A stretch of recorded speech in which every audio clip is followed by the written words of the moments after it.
英語聞き流しリスニング、英語テキストと MP3 音声ダウンロードは、ホームページからご利用いただけます。88thpp.com、88thpp.com。 8. The Adventure of the Speckled Band. On glancing over my notes of the 70-odd cases in which I have during the last 8 years studied the methods of my friend Sherlock Holmes, I find many tragic, some comic, a large number merely strange, but none commonplace. For, working as he did rather for the love of his art than for the acquirement of wealth, he refused to associate himself with any investigation which did not tend towards the unusual, and even the fantastic. Of all these varied cases, however, I cannot recall any which presented more singular features than that which was associated with the well-known Surrey family of the Roylotts of Stoke Moran.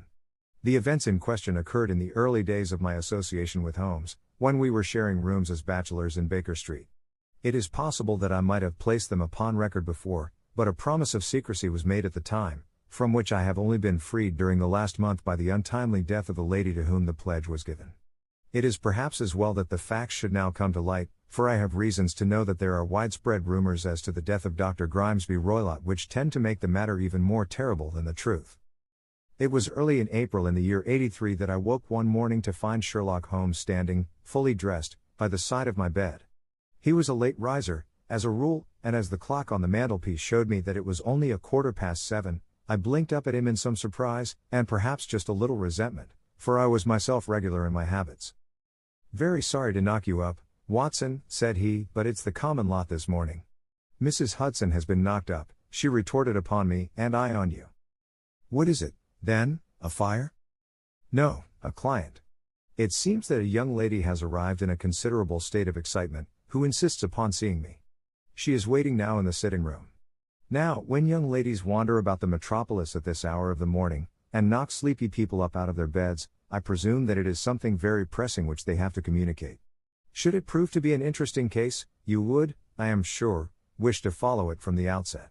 I thought, at any rate, that I should call you and give you the chance. My dear fellow, I would not miss it for anything." I had no keener pleasure than in following Holmes in his professional investigations, and in admiring the rapid deductions, as swift as intuitions, and yet always founded on a logical basis with which he unraveled the problems which were submitted to him. I rapidly threw on my clothes and was ready in a few minutes to accompany my friend down to the sitting room. A lady dressed in black and heavily veiled, who had been sitting in the window, rose as we entered. "Good morning, madam," said Holmes cheerily. "My name is Sherlock Holmes. This is my intimate friend and associate, Dr. Watson, before whom you can speak as freely as before myself. Ha! I am glad to see that Mrs. Hudson has had the good sense to light the fire. Pray draw up to it, and I shall order you a cup of hot coffee, for I observe that you are shivering." "It is not cold which makes me shiver," said the woman in a low voice, changing her seat as requested. "What, then?" "It is fear, Mr. Holmes. It is terror." She raised her veil as she spoke, and we could see that she was indeed in a pitiable state of agitation, her face all drawn and grey, with restless frightened eyes, like those of some hunted animal. Her features and figure were those of a woman of 30, but her hair was shot with premature grey, and her expression was weary and haggard. Sherlock Holmes ran her over with one of his quick, all-comprehensive glances. "You must not fear," said he soothingly, bending forward and patting her forearm. "We shall soon set matters right, I have no doubt. You have come in by train this morning, I see. You know me, then?" "No, but I observed the second half of a return ticket in the palm of your left glove. You must have started early, and yet you had a good drive in a dog-cart, along heavy roads, before you reached the station." The lady gave a violent start and stared in bewilderment at my companion. "There is no mystery, my dear madam," said he, smiling. "The left arm of your jacket is spattered with mud in no less than 7 places. The marks are perfectly fresh. There is no vehicle save a dog-cart which throws up mud in that way, and then only when you sit on the left-hand side of the driver. Whatever your reasons may be, you are perfectly correct," said she. "I started from home before 6, reached Leatherhead at 20 past, and came in by the first train to Waterloo. Sir, I can stand this strain no longer, I shall go mad if it continues. I have no one to turn to, none, save only one, who cares for me, and he, poor fellow, can be of little aid. I have heard of you, Mr. Holmes. I have heard of you from Mrs. Farintosh, whom you helped in the hour of her sore need. It was from her that I had your address. Oh, sir, do you not think that you could help me, too, and at least throw a little light through the dense darkness which surrounds me? At present it is out of my power to reward you for your services, but in a month or 6 weeks I shall be married, with the control of my own income, and then at least you shall not find me ungrateful.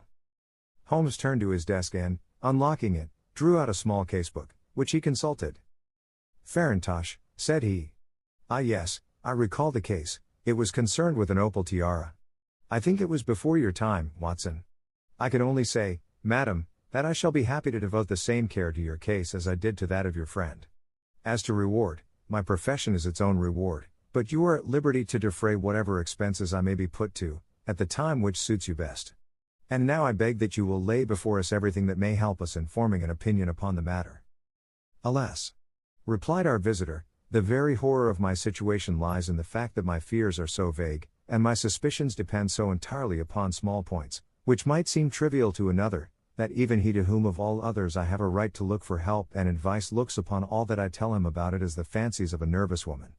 He does not say so, but I can read it from his soothing answers and averted eyes. But I have heard, Mr. Holmes, that you can see deeply into the manifold wickedness of the human heart. You may advise me how to walk amid the dangers which encompass me." "I am all attention, madam. My name is Helen Stoner, and I am living with my stepfather, who is the last survivor of one of the oldest Saxon families in England, the Roylotts of Stoke Moran, on the western border of Surrey." Holmes nodded his head. "The name is familiar to me," said he. "The family was at one time among the richest in England, and the estates extended over the borders into Berkshire in the north, and Hampshire in the west. In the last century, however, 4 successive heirs were of a dissolute and wasteful disposition, and the family ruin was eventually completed by a gambler in the days of the Regency. Nothing was left save a few acres of ground, and the 200-year-old house, which is itself crushed under a heavy mortgage. The last squire dragged out his existence there, living the horrible life of an aristocratic pauper, but his only son, my stepfather, seeing that he must adapt himself to the new conditions, obtained an advance from a relative, which enabled him to take a medical degree and went out to Calcutta, where, by his professional skill and his force of character, he established a large practice. In a fit of anger, however, caused by some robberies which had been perpetrated in the house, he beat his native butler to death and narrowly escaped a capital sentence. As it was, he suffered a long term of imprisonment and afterwards returned to England a morose and disappointed man. When Dr. Roylott was in India he married my mother, Mrs. Stoner, the young widow of Major General Stoner, of the Bengal Artillery. My sister Julia and I were twins, and we were only 2 years old at the time of my mother's remarriage. She had a considerable sum of money, not less than £1,000 a year, and this she bequeathed to Dr. Roylott entirely while we resided with him, with a provision that a certain annual sum should be allowed to each of us in the event of our marriage. Shortly after our return to England my mother died. She was killed 8 years ago in a railway accident near Crewe. Dr. Roylott then abandoned his attempts to establish himself in practice in London and took us to live with him in the old ancestral house at Stoke Moran. The money which my mother had left was enough for all our wants, and there seemed to be no obstacle to our happiness. But a terrible change came over our stepfather about this time. Instead of making friends and exchanging visits with our neighbors, who had at first been overjoyed to see a Roylott of Stoke Moran back in the old family seat, he shut himself up in his house and seldom came out save to indulge in ferocious quarrels with whoever might cross his path. Violence of temper approaching to mania has been hereditary in the men of the family, and in my stepfather's case it had, I believe, been intensified by his long residence in the tropics.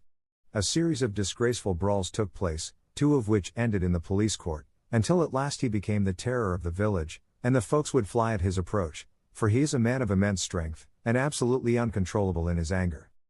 Last week he hurled the local blacksmith over a parapet into a stream, and it was only by paying over all the money which I could gather together that I was able to avert another public exposure. He had no friends at all save the wandering gypsies, and he would give these vagabonds leave to encamp upon the few acres of bramble-covered land which represent the family estate, and would accept in return the hospitality of their tents, wandering away with them sometimes for weeks on end. He has a passion also for Indian animals, which are sent over to him by a correspondent, and he has at this moment a cheetah and a baboon, which wander freely over his grounds and are feared by the villagers almost as much as their master. You can imagine from what I say that my poor sister Julia and I had no great pleasure in our lives. No servant would stay with us, and for a long time we did all the work of the house. She was but 30 at the time of her death, and yet her hair had already begun to whiten, even as mine has. Your sister is dead, then? She died just 2 years ago, and it is of her death that I wish to speak to you. You can understand that, living the life which I have described, we were little likely to see anyone of our own age and position. We had, however, an aunt, my mother's maiden sister, Miss Honoria Westphale, who lives near Harrow, and we were occasionally allowed to pay short visits at this lady's house. Julia went there at Christmas 2 years ago, and met there a half-pay major of Marines, to whom she became engaged. My stepfather learned of the engagement when my sister returned and offered no objection to the marriage, but within a fortnight of the day which had been fixed for the wedding, the terrible event occurred which has deprived me of my only companion. Sherlock Holmes had been leaning back in his chair with his eyes closed and his head sunk in a cushion, but he half opened his lids now and glanced across at his visitor. "Pray be precise as to details," said he. "It is easy for me to be so, for every event of that dreadful time is seared into my memory. The manor house is, as I have already said, very old, and only one wing is now inhabited. The bedrooms in this wing are on the ground floor, the sitting rooms being in the central block of the buildings. Of these bedrooms the first is Dr. Roylott's, the second my sister's, and the third my own. There is no communication between them, but they all open out into the same corridor. Do I make myself plain?" "Perfectly so. The windows of the 3 rooms open out upon the lawn. That fatal night Dr. Roylott had gone to his room early, though we knew that he had not retired to rest, for my sister was troubled by the smell of the strong Indian cigars which it was his custom to smoke. She left her room, therefore, and came into mine, where she sat for some time, chatting about her approaching wedding. At 11 o'clock she rose to leave me, but she paused at the door and looked back. "Tell me, Helen," said she, "have you ever heard anyone whistle in the dead of the night?" "Never," said I. "I suppose that you could not possibly whistle, yourself, in your sleep?" "Certainly not. But why?" "Because during the last few nights I have always, about 3 in the morning, heard a low, clear whistle. I am a light sleeper, and it has awakened me. I cannot tell where it came from, perhaps from the next room, perhaps from the lawn. I thought that I would just ask you whether you had heard it." "No, I have not. It must be those wretched gypsies in the plantation." "Very likely. And yet if it were on the lawn, I wonder that you did not hear it also." "Ah, but I sleep more heavily than you." "Well, it is of no great consequence, at any rate." She smiled back at me, closed my door, and a few moments later I heard her key turn in the lock. "Indeed," said Holmes. "Was it your custom always to lock yourselves in at night?" "Always." "And why?" "I think that I mentioned to you that the doctor kept a cheetah and a baboon. We had no feeling of security unless our doors were locked." "Quite so. Pray proceed with your statement." "I could not sleep that night. A vague feeling of impending misfortune impressed me. My sister and I, you will recollect, were twins, and you know how subtle are the links which bind 2 souls which are so closely allied. It was a wild night. The wind was howling outside, and the rain was beating and splashing against the windows. Suddenly, amid all the hubbub of the gale, there burst forth the wild scream of a terrified woman. I knew that it was my sister's voice. I sprang from my bed, wrapped a shawl round me, and rushed into the corridor. As I opened my door I seemed to hear a low whistle, such as my sister described, and a few moments later a clanging sound, as if a mass of metal had fallen. As I ran down the passage, my sister's door was unlocked, and revolved slowly upon its hinges. I stared at it horror-stricken, not knowing what was about to issue from it. By the light of the corridor lamp I saw my sister appear at the opening, her face blanched with terror, her hands groping for help, her whole figure swaying to and fro like that of a drunkard. I ran to her and threw my arms round her, but at that moment her knees seemed to give way and she fell to the ground. She writhed as one who is in terrible pain, and her limbs were dreadfully convulsed. At first I thought that she had not recognized me, but as I bent over her she suddenly shrieked out in a voice which I shall never forget, "Oh, my God! Helen!" It was the band. The speckled band. There was something else which she would fain have said, and she stabbed with her finger into the air in the direction of the doctor's room, but a fresh convulsion seized her and choked her words. I rushed out, calling loudly for my stepfather, and I met him hastening from his room in his dressing gown. When he reached my sister's side she was unconscious, and though he poured brandy down her throat and sent for medical aid from the village, all efforts were in vain, for she slowly sank and died without having recovered her consciousness.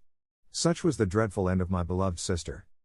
"One moment," said Holmes, "are you sure about this whistle and metallic sound? Could you swear to it?" "That was what the county coroner asked me at the inquiry. It is my strong impression that I heard it, and yet, among the crash of the gale and the creaking of an old house, I may possibly have been deceived." "Was your sister dressed?" "No, she was in her nightdress. In her right hand was found the charred stump of a match, and in her left a matchbox." showing that she had struck a light and looked about her when the alarm took place. That is important. And what conclusions did the coroner come to? He investigated the case with great care, for Dr. Roylott's conduct had long been notorious in the county, but he was unable to find any satisfactory cause of death. My evidence showed that the door had been fastened upon the inner side, and the windows were blocked by old-fashioned shutters with broad iron bars, which were secured every night. The walls were carefully sounded, and were shown to be quite solid all round, and the flooring was also thoroughly examined, with the same result. The chimney is wide, but is barred up by 4 large staples. It is certain, therefore, that my sister was quite alone when she met her end. Besides, there were no marks of any violence upon her. How about poison? The doctors examined her for it, but without success. What do you think that this unfortunate lady died of, then? It is my belief that she died of pure fear and nervous shock, though what it was that frightened her I cannot imagine. Were there gypsies in the plantation at the time? Yes, there are nearly always some there. Ah, and what did you gather from this allusion to a band, a speckled band? Sometimes I have thought that it was merely the wild talk of delirium, sometimes that it may have referred to some band of people, perhaps to these very gypsies in the plantation. I do not know whether the spotted handkerchiefs which so many of them wear over their heads might have suggested the strange adjective which she used. Holmes shook his head like a man who was far from being satisfied. These are very deep waters, said he, pray go on with your narrative. 2 years have passed since then, and my life has been until lately lonelier than ever. A month ago, however, a dear friend, whom I have known for many years, has done me the honor to ask my hand in marriage. His name is Armitage, Percy Armitage, the second son of Mr. Armitage, of Crane Water, near Reading. My stepfather has offered no opposition to the match, and we are to be married in the course of the spring. 2 days ago some repairs were started in the west wing of the building, and my bedroom wall has been pierced, so that I have had to move into the chamber in which my sister died, and to sleep in the very bed in which she slept. Imagine, then, my thrill of terror when last night, as I lay awake, thinking over her terrible fate, I suddenly heard in the silence of the night the low whistle which had been the herald of her own death. I sprang up and lit the lamp, but nothing was to be seen in the room. I was too shaken to go to bed again, however, so I dressed, and as soon as it was daylight I slipped down, got a dog cart at the Crown Inn, which is opposite, and drove to Leatherhead, from whence I have come on this morning with the one object of seeing you and asking your advice. You have done wisely, said my friend. But have you told me all? Yes, all. Miss Roylott, you have not. You are screening your stepfather. Why, what do you mean? For answer Holmes pushed back the frill of black lace which fringed the hand that lay upon our visitor's knee. 5 little livid spots, the marks of 4 fingers and a thumb, were printed upon the white wrist. You have been cruelly used, said Holmes. The lady colored deeply and covered over her injured wrist. He is a hard man, she said, and perhaps he hardly knows his own strength. There was a long silence, during which Holmes leaned his chin upon his hands and stared into the crackling fire. This is a very deep business, he said at last. There are 1,000 details which I should desire to know before I decide upon our course of action. Yet we have not a moment to lose. If we were to come to Stoke Moran today, would it be possible for us to see over these rooms without the knowledge of your stepfather? As it happens, he spoke of coming into town today upon some most important business. It is probable that he will be away all day, and that there would be nothing to disturb you. We have a housekeeper now, but she is old and foolish, and I could easily get her out of the way. Excellent. You are not averse to this trip, Watson? By no means. Then we shall both come. What are you going to do yourself? I have 1 or 2 things which I would wish to do now that I am in town. But I shall return by the 12 o'clock train, so as to be there in time for your coming. And you may expect us early in the afternoon. I have myself some small business matters to attend to. Will you not wait and breakfast? No, I must go. My heart is lightened already since I have confided my trouble to you. I shall look forward to seeing you again this afternoon. She dropped her thick black veil over her face and glided from the room. And what do you think of it all, Watson? Asked Sherlock Holmes, leaning back in his chair. It seems to me to be a most dark and sinister business. Dark enough and sinister enough. Yet if the lady is correct in saying that the flooring and walls are sound, and that the door, window, and chimney are impassable, then her sister must have been undoubtedly alone when she met her mysterious end. What becomes, then, of these nocturnal whistles, and what of the very peculiar words of the dying woman? I cannot think. When you combine the ideas of whistles at night, The presence of a band of gypsies who are on intimate terms with this old doctor, the fact that we have every reason to believe that the doctor has an interest in preventing his stepdaughter's marriage, the dying allusion to a band, and, finally, the fact that Miss Helen Stoner heard a metallic clang, which might have been caused by one of those metal bars that secure the shutters falling back into its place. I think that there is good ground to think that the mystery may be cleared along those lines. But what, then, did the gypsies do? I cannot imagine. I see many objections to any such theory. And so do I. It is precisely for that reason that we are going to Stoke Moran this day. I want to see whether the objections are fatal, or if they may be explained away. But what in the name of the devil? The ejaculation had been drawn from my companion by the fact that our door had been suddenly dashed open, and that a huge man had framed himself in the aperture. His costume was a peculiar mixture of the professional and of the agricultural, having a black top hat, a long frock coat, and a pair of high gaiters, with a hunting crop swinging in his hand. So tall was he that his hat actually brushed the crossbar of the doorway, and his breadth seemed to span it across from side to side. A large face, seared with 1,000 wrinkles, burned yellow with the sun, and marked with every evil passion, was turned from one to the other of us, while his deep-set, bile-shot eyes, and his high, thin, fleshless nose, gave him somewhat the resemblance to a fierce old bird of prey. "Which of you is Holmes?" asked this apparition. "My name, sir, but you have the advantage of me," said my companion quietly. "I am Dr. Grimesby Roylott, of Stoke Moran." "Indeed, doctor," said Holmes blandly. "Pray take a seat."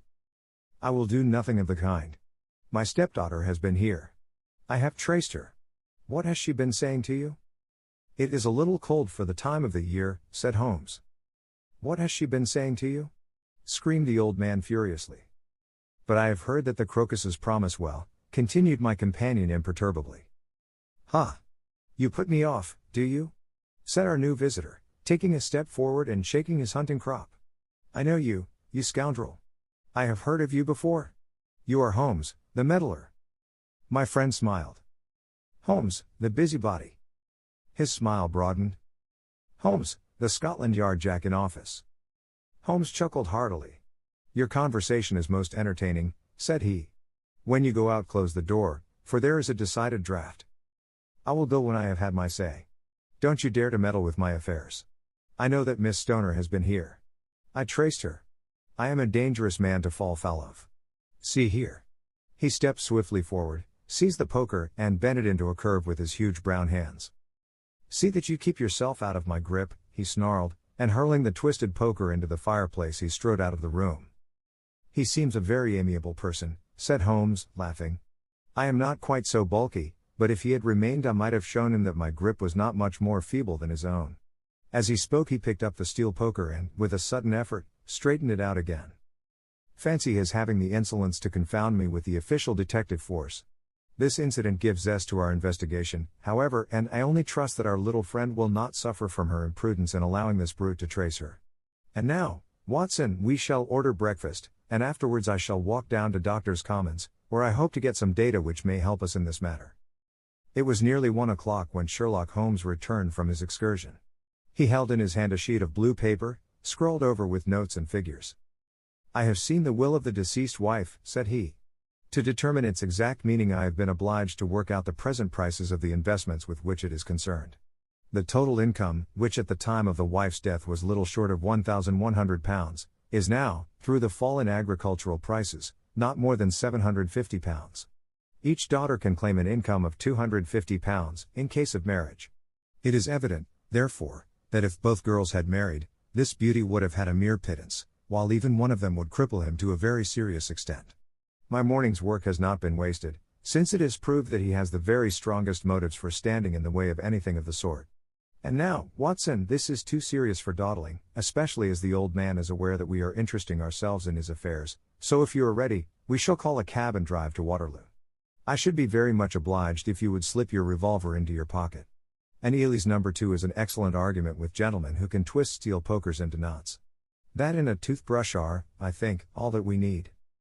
At Waterloo we were fortunate in catching a train for Leatherhead, where we hired a trap at the station inn and drove for 4 or 5 miles through the lovely Surrey lanes. It was a perfect day, with a bright sun and a few fleecy clouds in the heavens. The trees in wayside hedges were just throwing out their first green shoots, and the air was full of the pleasant smell of the moist earth. To me at least there was a strange contrast between the sweet promise of the spring and the sinister quest upon which we were engaged.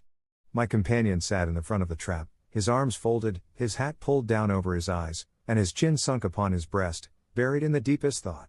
Suddenly, however, he started, tapped me on the shoulder, and pointed over the meadows. "Look there," said he. A heavily timbered park stretched up in a gentle slope, thickening into a grove at the highest point. From amid the branches there jutted out the grey gables and a high roof tree of a very old mansion. "Stoke Moran?" said he. "Yes, sir, that be the house of Dr. Grimesby Roylott," remarked the driver. "There is some building going on there," said Holmes, "that is where we are going." "There's the village," said the driver, pointing to a cluster of roofs some distance to the left, "but if you want to get to the house, you'll find it shorter to get over this stile, and so by the footpath over the fields. There it is, where the lady is walking." "And the lady, I fancy, is Miss Stoner," observed Holmes, shading his eyes. "Yes, I think we had better do as you suggest." We got off, paid our fare, and the trap rattled back on its way to Leatherhead. "I thought it as well," said Holmes as we climbed the stile, "that this fellow should think we had come here as architects, or on some definite business. It may stop his gossip.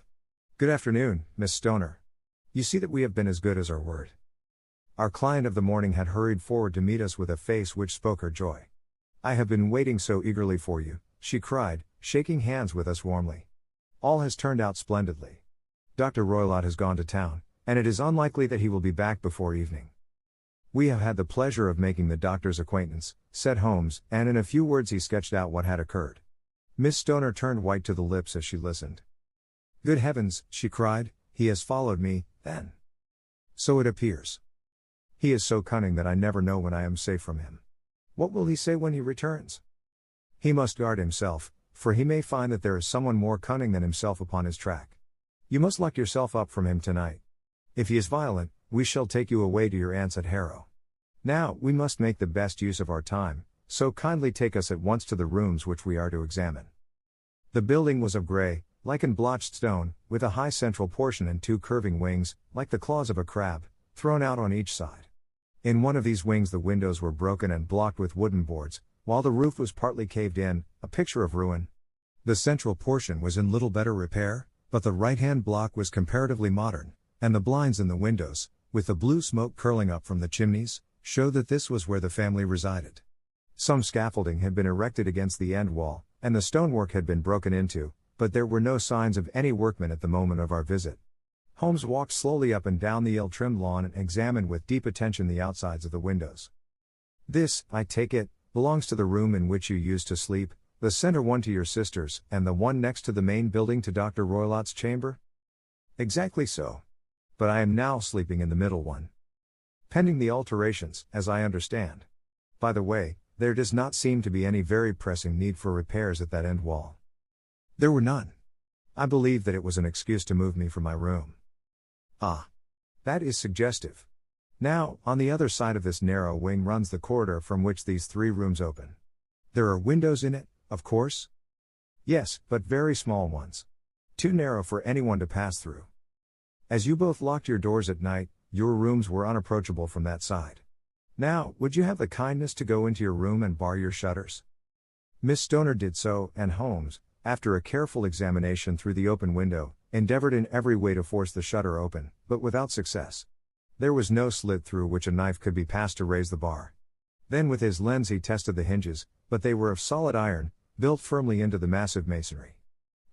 Said he, scratching his chin in some perplexity, "my theory certainly presents some difficulties.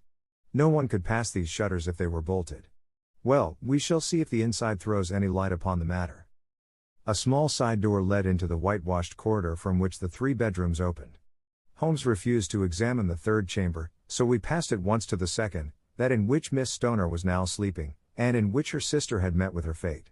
It was a homely little room, with a low ceiling and a gaping fireplace, after the fashion of old country houses.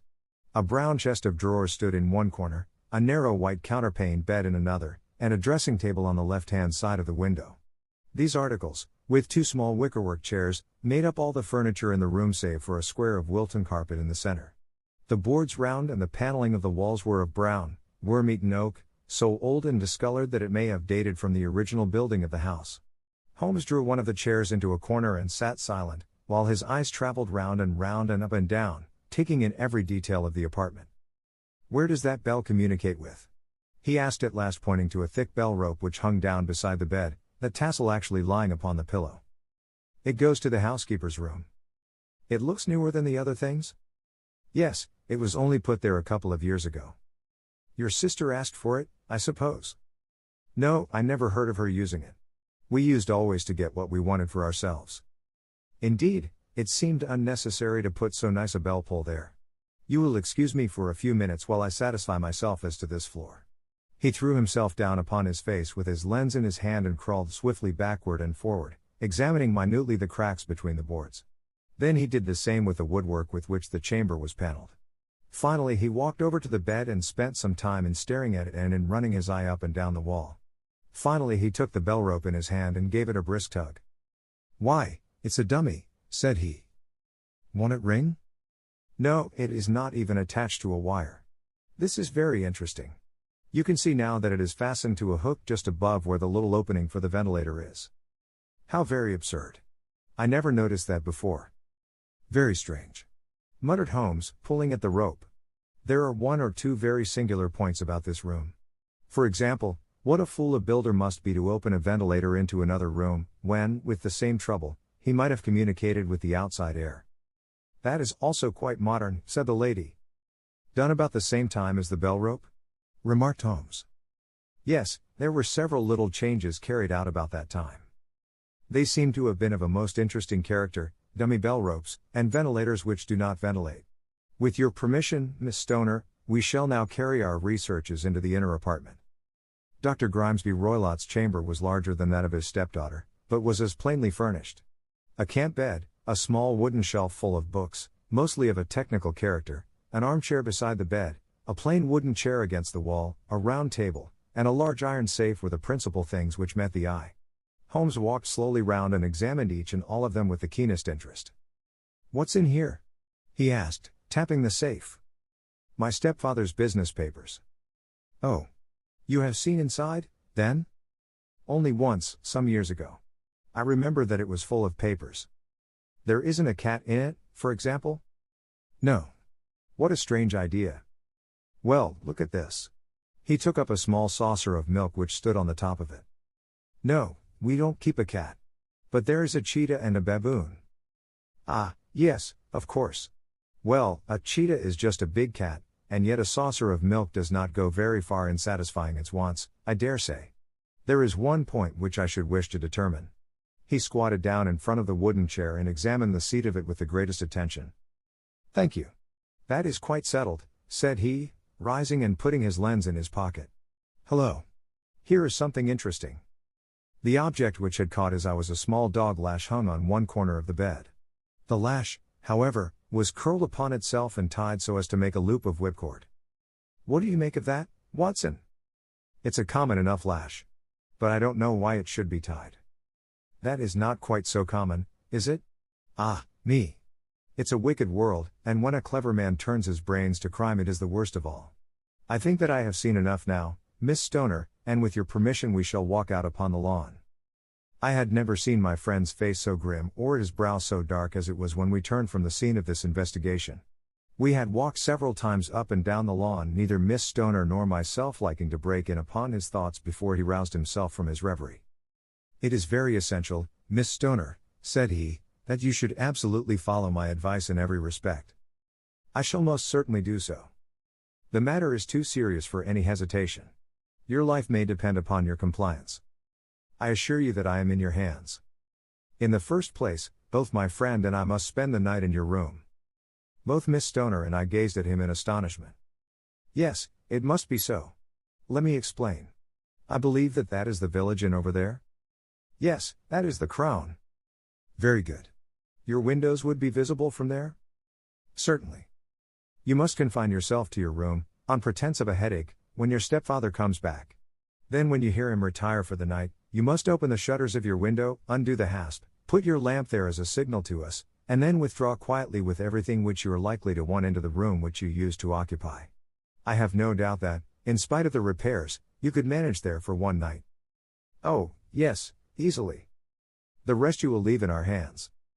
But what will you do? We shall spend the night in your room, and we shall investigate the cause of this noise which has disturbed you. I believe, Mr. Holmes, that you have already made up your mind, said Miss Stoner, laying her hand upon my companion's sleeve. Perhaps I have. Then, for pity's sake, tell me what was the cause of my sister's death. I should prefer to have clearer proofs before I speak. You can at least tell me whether my own thought is correct, and if she died from some sudden fright. No, I do not think so. I think that there was probably some more tangible cause. And now, Miss Stoner, we must leave you, for if Dr. Roylott returned and saw us, our journey would be in vain. Goodbye, and be brave, for if you will do what I have told you, you may rest assured that we shall soon drive away the dangers that threaten you. Sherlock Holmes and I had no difficulty in engaging a bedroom and sitting room at the Crown Inn. They were on the upper floor, and from our window we could command a view of the Avenue Gate, and of the inhabited wing of Stoke Moran Manor House. At dusk we saw Dr. Grimesby Roylott drive past, his huge form looming up beside the little figure of the lad who drove him. The boy had some slight difficulty in undoing the heavy iron gates, and we heard the hoarse roar of the doctor's voice and saw the fury with which he shook his clenched fists at him. The trap drove on, and a few minutes later we saw a sudden light spring up among the trees as the lamp was lit in one of the sitting rooms. Do you know, Watson, said Holmes as we sat together in the gathering darkness, I have really some scruples as to taking you tonight. There is a distinct element of danger. Can I be of assistance? Your presence might be invaluable. Then I shall certainly come. It is very kind of you. You speak of danger. You have evidently seen more in these rooms than was visible to me. No, but I fancy that I may have deduced a little more. I imagine that you saw all that I did. I saw nothing remarkable save the bell rope, and what purpose that could answer I confess is more than I can imagine. You saw the ventilator, too? Yes, but I do not think that it is such a very unusual thing to have a small opening between two rooms. It was so small that a rat could hardly pass through. I knew that we should find a ventilator before ever we came to Stoke Moran. My dear Holmes. Oh, yes, I did. You remember in her statement she said that her sister could smell Dr. Roylott's cigar. Now, of course that suggested at once that there must be a communication between the two rooms. It could only be a small one, or it would have been remarked upon at the coroner's inquiry. I deduced a ventilator. But what harm can there be in that? Well, there is at least a curious coincidence of dates. A ventilator is made, a cord is hung, and a lady who sleeps in the bed dies. Does not that strike you? I cannot as yet see any connection. Did you observe anything very peculiar about that bed? No. It was clamped to the floor. Did you ever see a bed fastened like that before? I cannot say that I have. The lady could not move her bed. It must always be in the same relative position to the ventilator and to the rope, or so we may call it, since it was clearly never meant for a bell pull. Holmes, I cried, I seem to see dimly what you are hinting at. We are only just in time to prevent some subtle and horrible crime. Subtle enough and horrible enough. When a doctor does go wrong he is the first of criminals. He has nerve and he has knowledge. Palmer and Pritchard were among the heads of their profession. This man strikes even deeper, but I think, Watson, that we shall be able to strike deeper still. But we shall have horrors enough before the night is over. For goodness sake let us have a quiet pipe and turn our minds for a few hours to something more cheerful. About 9 o'clock the light among the trees was extinguished, and all was dark in the direction of the manor house. 2 hours passed slowly away, and then, suddenly, just at the stroke of 11, a single bright light shone out right in front of us. That is our signal, said Holmes, springing to his feet. It comes from the middle window. As we passed out he exchanged a few words with the landlord, explaining that we were going on a late visit to an acquaintance, and that it was possible that we might spend the night there. A moment later we were out on the dark road, a chill wind blowing in our faces, and one yellow light twinkling in front of us through the gloom to guide us on our somber errand. There was little difficulty in entering the grounds, for unrepaired breaches gaped in the old park wall. Making our way among the trees, we reached the lawn, crossed it, and were about to enter through the window when out from a clump of laurel bushes there darted what seemed to be a hideous and distorted child, who threw itself upon the grass with writhing limbs and then ran swiftly across the lawn into the darkness. My God! I whispered, did you see it? Holmes was for the moment as startled as I. His hand closed like a vice upon my wrist in his agitation. Then he broke into a low laugh and put his lips to my ear. It is a nice household, he murmured. That is the baboon. I had forgotten the strange pets which the doctor affected. There was a cheetah, too, perhaps we might find it upon our shoulders at any moment. I confess that I felt easier in my mind when, after following Holmes' example and slipping off my shoes, I found myself inside the bedroom. My companion noiselessly closed the shutters, moved the lamp onto the table, and cast his eyes round the room. All was as we had seen it in the daytime. Then, creeping up to me and making a trumpet of his hand, he whispered into my ear again so gently that it was all that I could do to distinguish the words. The least sound would be fatal to our plans. I nodded to show that I had heard. We must sit without light. He would see it through the ventilator. I nodded again. Do not go asleep, your very life may depend upon it. Have your pistol ready in case we should need it. I will sit on the side of the bed, and you in that chair. I took out my revolver and laid it on the corner of the table. Holmes had brought up a long thin cane, and this he placed upon the bed beside him. By it he laid the box of matches and the stump of a candle. Then he turned down the lamp, and we were left in darkness. How shall I ever forget that dreadful vigil?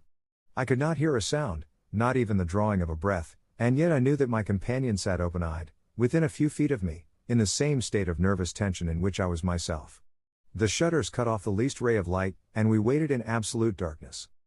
From outside came the occasional cry of a night bird, and once at our very window a long-drawn cat-like whine, which told us that the cheetah was indeed at liberty. Far away we could hear the deep tones of the parish clock, which boomed out every quarter of an hour. How long they seemed, those quarters! 12 struck, and 1 and 2 and 3, and still we sat waiting silently for whatever might befall. Suddenly there was the momentary gleam of a light up in the direction of the ventilator, which vanished immediately, but was succeeded by a strong smell of burning oil and heated metal. Someone in the next room had lit a dark lantern. I heard a gentle sound of movement, and then all was silent once more, though the smell grew stronger. For half an hour I sat with straining ears. Then suddenly another sound became audible, a very gentle, soothing sound, like that of a small jet of steam escaping continually from a kettle. The instant that we heard it, Holmes sprang from the bed, struck a match, and lashed furiously with his cane at the bell pull. You see it, Watson? He yelled. You see it? But I saw nothing. At the moment when Holmes struck the light I heard a low, clear whistle, but the sudden glare flashing into my weary eyes made it impossible for me to tell what it was at which my friend lashed so savagely. I could, however, see that his face was deadly pale and filled with horror and loathing. He had ceased to strike and was gazing up at the ventilator when suddenly there broke from the silence of the night the most horrible cry to which I have ever listened. It swelled up louder and louder, a hoarse yell of pain and fear and anger all mingled in the one dreadful shriek. They say that away down in the village, and even in the distant parsonage, that cry raised the sleepers from their beds. It struck cold to our hearts, and I stood gazing at Holmes, and he at me, until the last echoes of it had died away into the silence from which it rose. What can it mean? I gasped. It means that it is all over, Holmes answered. And perhaps, after all, it is for the best. Take your pistol, and we will enter Dr. Roylott's room. With a grave face he lit the lamp and led the way down the corridor. Twice he struck at the chamber door without any reply from within. Then he turned the handle and entered, I at his heels, with the cocked pistol in my hand. It was a singular sight which met our eyes. On the table stood a dark lantern with the shutter half open, throwing a brilliant beam of light upon the iron safe, the door of which was ajar. Beside this table, on the wooden chair, sat Dr. Grimesby Roylott clad in a long grey dressing gown, his bare ankles protruding beneath, and his feet thrust into red heelless Turkish slippers. Across his lap lay the short stock with the long lash which we had noticed during the day. His chin was cocked upward and his eyes were fixed in a dreadful, rigid stare at the corner of the ceiling. Round his brow he had a peculiar yellow band, with brownish speckles, which seemed to be bound tightly round his head. As we entered he made neither sound nor motion. The band. The speckled band, whispered Holmes. I took a step forward. In an instant his strange headgear began to move, and there reared itself from among his hair the squat diamond-shaped head and puffed neck of a loathsome serpent. It is a swamp adder, cried Holmes, the deadliest snake in India.